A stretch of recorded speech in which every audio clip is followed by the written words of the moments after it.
Bismillahirrahmanirrahim. In this video, the deposition of connective tissue in the process of healing is discussed. These are the references for this video. The deposition of connective tissue into during the process of healing occurs in two steps. First, there is migration and proliferation of the fibroblast into the site of the injury. And then secondly, there is deposition of extracellular matrix protein produced by these cells.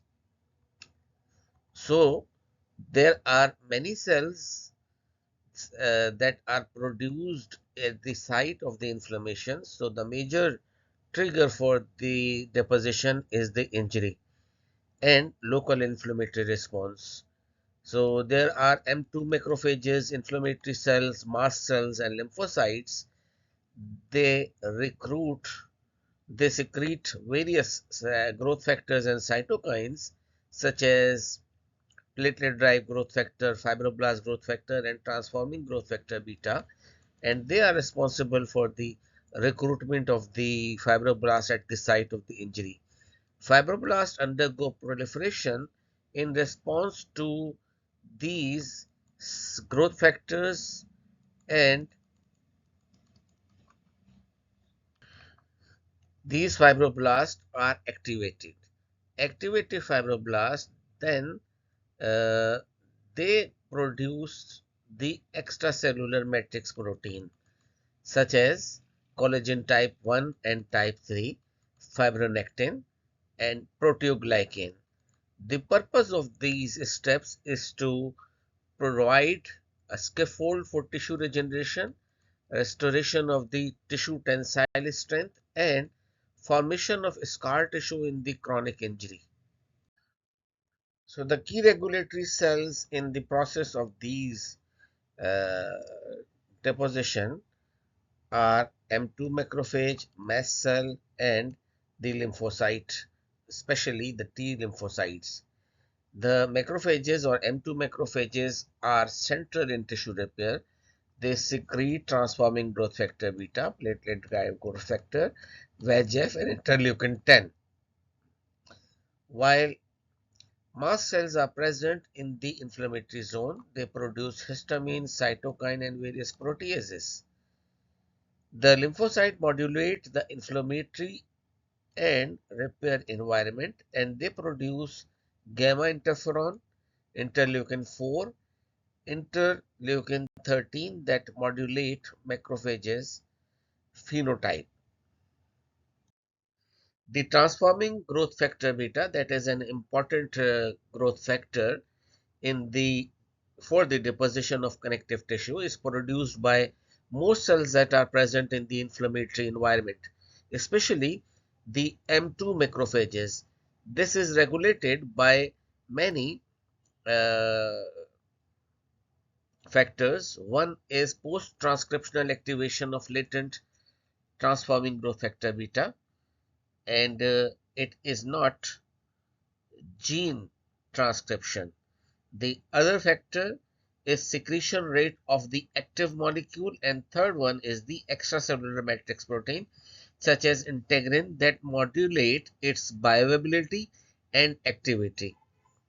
The biological function of this are profibrotic. They stimulate fibroblast migration, bring fibroblast to the site of the injury. They promote fibroblast proliferation.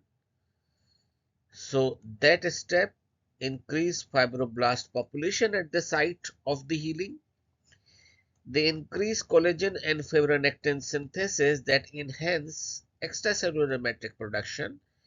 And finally, they inhibit metalloproteases that reduces the degradation of the extracellular matrix. Transforming growth factor beta plays its role in fibrosis also. It is a key mediator in chronic fibrotic disease such as the disease of the lung, liver, and kidney, and drives pathologic extracellular matrix deposition that lead to organ dysfunction. It has got anti-inflammatory role also. It inhibits lymphocyte proliferation, so limit the immune cell expansion, and also suppress the activity of the leukocyte that dampens the inflammation and promote resolution. So this transforming growth factor beta has got dual role. It is pro-repair. It promotes the deposition of extracellular matrix, fibroblast activation, and tissue repair, while it is also anti-inflammatory. It limits the immune response to prevent chronic inflammation. As healing progresses, the proliferating fibroblasts they decrease, so as the new blood vessel formation also decrease, and the fibroblasts attain more synthetic activity, and they start producing collagen within day from the day 3 to 5, and as a result there is increased deposition of extracellular matrix.